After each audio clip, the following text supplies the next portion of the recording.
ప్రేక్షకులకు నమస్కారం. ADN news TV మనదర్శి మన local channel. ADN news TV ప్రేక్షకులకు నమస్కారం. వార్తలు చదువుతుంది మీ ప్రసన్నారాం.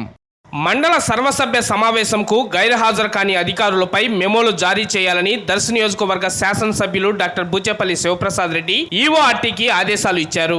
శుక్రవారం దర్శి నియోజకవర్గం తాలూరు మండల పరిషత్ కార్యాలయం సమావేశపు హాల్లో మండల పరిషత్ అధ్యక్షుడు తాటికొమ్ము శ్రీనివాసరావు అధ్యక్షతన మండల సర్వసభ్య సమావేశం జరిగింది. ఈ సందర్భంగా శివప్రసాద్ రెడ్డి మాట్లాడుతూ మండల సమావేశాలు ఏర్పాటు చేసింది గ్రామీణ ప్రాంతాల్లో ఉన్న ప్రజల సమస్యలు తీర్చేందుకని, అధికారులు సమావేశానికి రాకపోతే సమస్యల గురించి ఎవరికి చెప్పాలని ఆయన ఆగ్రహం వ్యక్తం చేశారు. జగనన్న కాలనీలు కట్టుకోని లబ్ధిదారులకు, అసంపూర్తిగా ఉన్న లబ్ధిదారులకు వెంటనే ఇండ్లు పూర్తయ్యే విధంగా హౌసింగ్ అధికారులు నిధులు మంజూరు చేయాలని ఆయన తెలిపారు. తాగునీటి సమస్యలు తలెత్తకుండా ఆర్డబ్ల్యూఎస్ అధికారులు చర్యలు చేపట్టాలని సూచించారు. వర్షాకాలం సమయంలో అంటువ్యాధులు వచ్చే అవకాశం ఉందని, వైద్య సిబ్బంది అంటురోగాలు నివారించేందుకు ప్రతి ఒక్కరూ అంటురోగాలు వచ్చిన రోగులకు వైద్య పరీక్షలు చేసేందుకు సిద్ధంగా ఉండాలని ఆయన పిలుపునిచ్చారు. అంటురోగాలు రాకుండా ముందు జాగ్రత్త చర్యలు చేపట్టాలని ఆయన వైద్యులకు సూచించారు. గ్రామీణ ప్రాంతాల్లో ఉన్న పంచాయతీ కార్యదర్శులు ప్రజల సమస్యలను ఎప్పటికప్పుడు పరిష్కరించాలని ఆయన పేర్కొన్నారు. ఈ కార్యక్రమంలో జిల్లా పరిషత్ చైర్పర్సన్ శ్రీమతి బుచ్చేపల్లి వెంకయ్యమ్మ, తాలూరు ఎంపీడీఓ యువకీర్తి,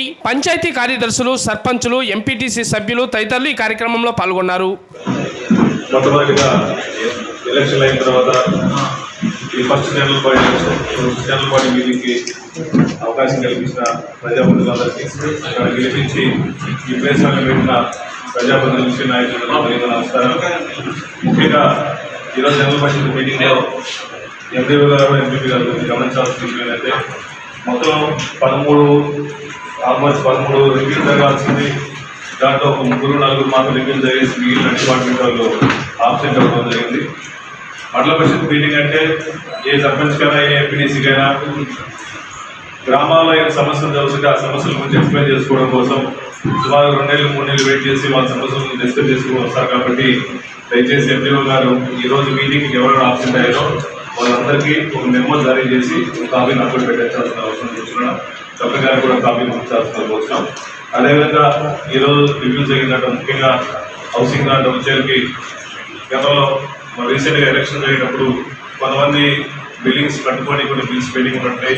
నాకు ఎంపీడీసీ గారు మమ్మల్ని సిమెంట్ పెండింగ్ ఉందని చెప్పుకుంటుంది. కాబట్టి దయచేసి మీరు పర్సనల్గా విజిట్ చేసి ఆ బిల్స్ ఏమైనా కన్స్ట్రక్షన్ చేసిన వాళ్ళందరికీ ఆ బిల్స్ ఇబ్బంది లేకుండా చేయాల్సిందని కోరుతున్నాం. అదేవిధంగా ఆర్డబ్ల్యూఎస్కి వచ్చేకి ఈ సమస్యలు టైంలో నీళ్ళు తక్కువ ఉన్నాయని చెప్పేసి, అదేవిధంగా తాలూరు గ్రామం వచ్చేకి బోర్ వాటర్ కలుస్తుందని చెప్పి చెప్పడం జరిగింది. కాబట్టి దయచేసి ఆ స్కీమ్ మెయింటైన్ చేసే వాళ్ళతో మాట్లాడేసి, ఆ వాటర్ ఇచ్చే వాళ్ళతో కూడా మాట్లాడేసి, ఈసారి వాటర్ ఫుల్గా వచ్చినప్పుడు తాలూరులో కానీ మిగిలిన గ్రామంలో ఎక్కడ సాగునీళ్ళకి ఇబ్బందులు లేకుండా దయచేసి బోర్ వాటర్ సేకరణ చూస్తున్నాం. మెయిన్గా వర్షాకాలం సీజన్ వచ్చేసరికి నాకు ఈఓఆర్టీ గారు ప్లస్ డాక్టర్ గారి ప్రకారం ఈ వర్షాకాలం ఉంది కాబట్టి మెయిన్ ఫీవర్స్ ఎక్కువ ఉన్నాయి. అదేవిధంగా డయేరియా కానీ, మలేరియా కానీ, డెంగ్యూ ఇన్ని సమస్యలు ఎక్కువ ఉన్నాయి. కాబట్టి దయచేసి ఈ 2-3 నెలలు ఈ వర్షాకాలం డాక్టర్ గారు ఈఓఆర్టీ కూడా ఆ పారిశుద్ధ్యం మీద మెయింటైన్ చేసి, అక్కడ హాస్పిటల్ ఎవరు వచ్చినా, పేషెంట్ ఎవరు వచ్చినా, ఫీవర్తో వచ్చిన 4-5 రోజులు ఫీవర్ వచ్చిన టెస్ట్ చేసి వాళ్ళకి మెరుగైన వైద్యం అందించాల్సిందిగా వచ్చినాం.